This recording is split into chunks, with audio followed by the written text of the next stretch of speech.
আসসালামু আলাইকুম ভিউয়ার্স, আশা করি আপনারা সবাই ভালো আছেন। আজকে আমি আপনাদের দেখাবো কিভাবে আপনারা খুব সহজে আপনাদের ফেসবুকের ফলোয়ার অপশনটি চালু করতে পারবেন এবং ফলোয়ার অপশনটি চালু করার পর আপনার প্রোফাইলের ডিটেলসে অ্যাড করে তা আবার সবাইকে দেখাতে পারবেন। চলুন আর দেরি না করে আপনাদের সরাসরি নিয়ে যাই মোবাইল ফোনের স্ক্রিনে। ফেসবুকে ফলোয়ার অপশনটি চালু করতে হলে অবশ্যই আপনার বয়স ফেসবুকে 18 বছরের উপরে হতে হবে। আর যদি আপনারা 18 বছর বয়সের নিচে হয়ে ফেসবুকে ফলোয়ার অপশনটি চালু করতে চান তাহলে আপনাকে ফেসবুকের বয়স বাড়িয়ে নিতে হবে। আপনারা ফেসবুকে এমন একটি বার্থডে ডেট সেট করুন যেন ফেসবুকে আপনার বয়স 18 বছরের উপরে হয়। আপনাদের অনেকের ক্ষেত্রেই দেখা যায় ফেসবুকে বার্থডে ডেট চেঞ্জ করতে গিয়ে অনেক সমস্যার সম্মুখীন হন। সেই ক্ষেত্রে আপনাদের জন্য রয়েছে ভিডিওর উপরে আই বাটনে এবং ভিডিওর নিচে ভিডিও ডিসক্রিপশন বক্সে কীভাবে ফেসবুকের বার্থডে ডেট চেঞ্জ করতে হয় এবং যাদের বার্থডে ডেট চেঞ্জ করার অপশনটি ফ্রিজ হয়ে আছে তারা কীভাবে ফেসবুকে বার্থডে ডেট চেঞ্জ করতে পারবেন এই বিষয়ে একটি সম্পূর্ণ ভিডিও। পরবর্তী ধাপে যদি ফেসবুকে আপনার বার্থডে ডেট 18 বছরের বেশি হয়ে থাকে তাহলে নেক্সট স্টেপগুলো দেখে আমার সাথে ফেসবুকের ফলোয়ার অপশনটি চালু করে নিন। প্রথমে আমি দেখাচ্ছি যারা 2020-এর প্রথম দিকে অথবা 20-এর আগে ফেসবুক আইডি খুলেছেন তাদের ফলোয়ার অপশন চালু করার স্টেপগুলো। আপনার ফেসবুক অ্যাপ্লিকেশনের উপর দিকে থাকা থ্রি ডট অপশনে ক্লিক করুন এবং তারপর চলে যান একটু নিচের দিকে থাকা সেটিংস এন্ড প্রাইভেসি সেটিংস অপশনে। এখান থেকে আবার নিচের দিকে গিয়ে ক্লিক করুন পাবলিক পোস্টে। এই পেজে থাকা সকল অপশনগুলো পাবলিক করে দেন, তাহলে আপনার ফেসবুকের ফলোয়ারের সেটিংস ঠিক হয়ে যাবে।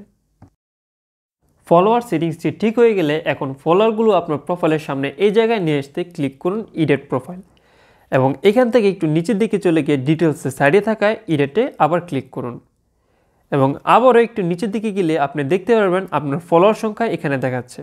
জাস্ট এটার সাইডে থাকা চেক মার্কে এটি ক্লিক করে সেভ অপশনে ক্লিক করলে আপনার ফলোয়ার সংখ্যাগুলো আপনার প্রোফাইলের সামনে চলে আসবে। এই যে দেখতে পাচ্ছেন ফলোয়ার সংখ্যা সামনে চলে এসেছে। এখন আমরা দেখব যারা 2020 সালের শেষের দিকে অথবা 2020 সালের পরে ফেসবুক আইডি খুলেছে তারা কিভাবে তাদের ফলোয়ার সংখ্যা প্রোফাইলের সামনে নিয়ে আসতে পারবে। আপনার ফেসবুক অ্যাপ্লিকেশনটি ওপেন করে আর উপরের দিকে থাকা থ্রি ডট অপশনে ক্লিক করুন এবং তারপর চলে যান এর নিচের দিকে থাকা সেটিংস এন্ড প্রাইভেসির সেটিংস অপশনে। এখান থেকে আবার নিচের দিকে অডিয়েন্স এন্ড ভিজিবিলিটি থেকে ক্লিক করুন ফলোয়ার্স এন্ড পাবলিক কন্টেন্ট। এই পেজে থাকা সকল অপশনগুলো পাবলিক করে দেন, তাহলে আপনার ফেসবুক প্রোফাইলের ফলোয়ার সেটিংস ঠিক হয়ে যাবে। এই সেটিংসের একটি অল্টারনেটিভ ওয়েও আছে। আপনি আপনার প্রোফাইলে ঢোকার পরে এডিট প্রোফাইলের সাইডে থাকা থ্রি ডট অপশনে ক্লিক করে এর উপরের দিকে পেয়ে যাবেন ফলোয়ার সেটিংস। এখান থেকে আপনি আপনার ফলোয়ার সেটিংস ঠিক করে নিতে পারবেন। আমরা এখন অন্য আরেকটি আইডি থেকে ফ্রেন্ড রিকোয়েস্ট পাঠিয়ে এই আইডির ফলোয়ার চেক করব। ভিউয়ার্স, দেখতে পাচ্ছেন আমাদের ফেসবুক ফলোয়ার সেটিংসটি ঠিকঠাকভাবে কাজ করছে। আপনাদের সুবিধার্থে বলে রাখি যে পুরনো ফেসবুক ইউজারদের টেমপ্লেট এরকম থেকে এরকম অটোমেটিকলি চেঞ্জ হয়ে যাবে। ফেসবুক এই চেঞ্জটি সবার জন্য আস্তে আস্তে করে যাচ্ছে। সো ভিউয়ার্স, এই ছিল আমাদের আজকের ভিডিও, কীভাবে আপনি খুব সহজে আপনার ফেসবুক প্রোফাইলের ফলোয়ার অপশনটি চালু করতে পারবেন এবং ফলোয়ার অপশনটি চালু করার পর আপনার ফেসবুক প্রোফাইলের ডিটেলসে অ্যাড করে তা আবার সবাইকে দেখাতে পারবেন।